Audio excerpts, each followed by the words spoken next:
Sa Touba mais Sa Touba bis bi tey rëy na de Mbacke Faye Mbacke Faye bis bi rëy na de yàlla na yàlla suturaal bu ndaw la am waaw yàlla nañu yàlla suturaal rek jaarale ko comme ko daan jaarale ñu koy ñaanal yàlla yàlla mi nga xam ne dara taw ko yàlla na ko yàlla may génn bi mu génn tey ban gis-gis nga ci am génn bi tey bu ngeen nga mbër bu nekk tey mbër mi génn Mbacke Faye mu génn yuuxu siiku jaayu bañu parce que day jàmbaar te dafa soxla bis bi muy bis boo xamante ni tey doon na bis bu diis ngay bëree ak mbëri yoo xamante ni tey mbëri parcelle lañ tey ñu grand combat bi nekk ci loxo yi waa parcelle ñoom ñu war koo bëree Niang Ballo war cee bëree Mbacke Faye war cee bëree kon moom xam na li koy xaar ak Franc da ciy bëree waaw Franc war cee bëree kon xam na li koy xaar kon tey jii nii suñ ñëwee tey ci bis bi mu war a départ jënn am na loo xam ne faaw mu yëg ko ci yaramam loolu la rek dañ koy ñaanal yàlla mi nga xam ne dara tëw ko yàlla na ko yàlla suturaal rek may ko ndam ci barke Seydina Muhammad sallallahu alayhi wasallam tey ñaata mbër nga yóbbu ci journée bi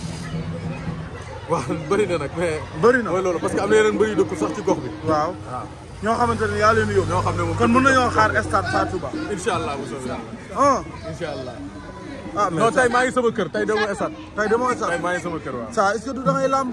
maa ngi sama kër daal. à tout moment mën nañu laa gis stade Sa Touba. en tout cas daal maa ngi sama kër bu soobee yàlla incha allah maa ngi sama kër tey di seetaan lamb ji. di leen ñaanal yàlla may leen ndam. mais lamb ji tey lamb mystique la lamb mental la wala lamb lan la lamb ji tey lu koy gañ. waaw ñaar yooyu nga wax nag da ciy joué lu bari quoi mooy mystique dana feeñ ci lamb yi.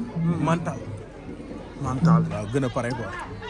parce que lamb la yoo xamante ni tey ay combat jànq kese ñoo am.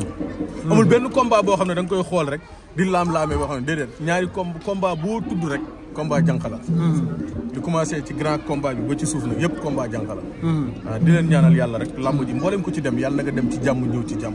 ci barki yonante bi. Sa Touba en tant que amateur waxatuma sëriñ beeg ñaankat beeg mu yóbbu mbër tey journée yi li muy rëy am na combat bu la ci gën a neex boo xamante ne bëgg nga koo seetaan te am na njort boo xamante ne am nga ko ci. combat yëpp laa bëgg a seetaan parce que combat yëpp grand combat la. tey boo nee doomu dàngu caatu Yoff xam nga ne lamb dàq.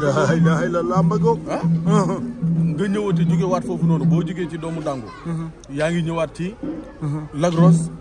Liss Ndiago Liss Ndiago. xam nga loolu lamb njarneem la ah. Mbacke Faye.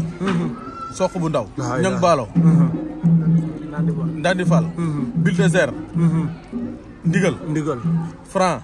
Ama Baldé. mais tamit tey kay amateur yi danañ mandi lamb tamit. mais adversaire bi démb ñëw na stade fekk ñu fa. il est 2h et quelques soq bu ndaw mais miin na stade bi yëpp. loolu moom loo fa def waay wala loo fa waaj moom kenn bëri wu ko woon démb. lamb ji tey lañ koy bëree. ndax dégg nga mu baax dégg naa la baax Mbacke daal ñu ngi koy ñaanal yàlla mi nga xam ne moom lañ daan tàllal loxo di ko ñaan mu ñuy may. di ko gunge yàlla di ko suturaal. yàlla na ko yàlla suturaale waat noonu ci barkeb liggéeyu ndayam.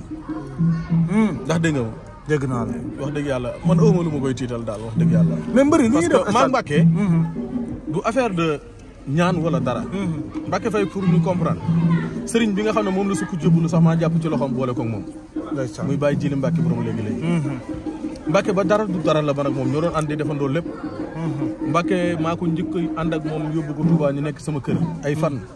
ma yóbbu ko daaray bàyyi jili mu gis bàyyi jili bëggoon ko boppam ba jébbalu ci moom. kon kooku li ñu boole du lii quoi.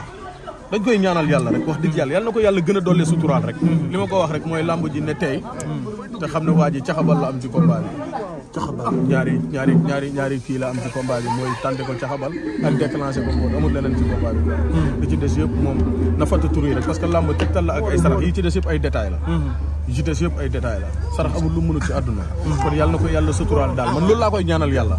yàlla na ko yàlla suturaal may ko ndam lu sedd guy. maa ngi ko koy ñaanal baax a baax a baax. kooba bi nag doomu ko abal. incha allah kooba Mbacke ma ko dégg Mbacke ma ko dégg. Mbacke la ko dégg.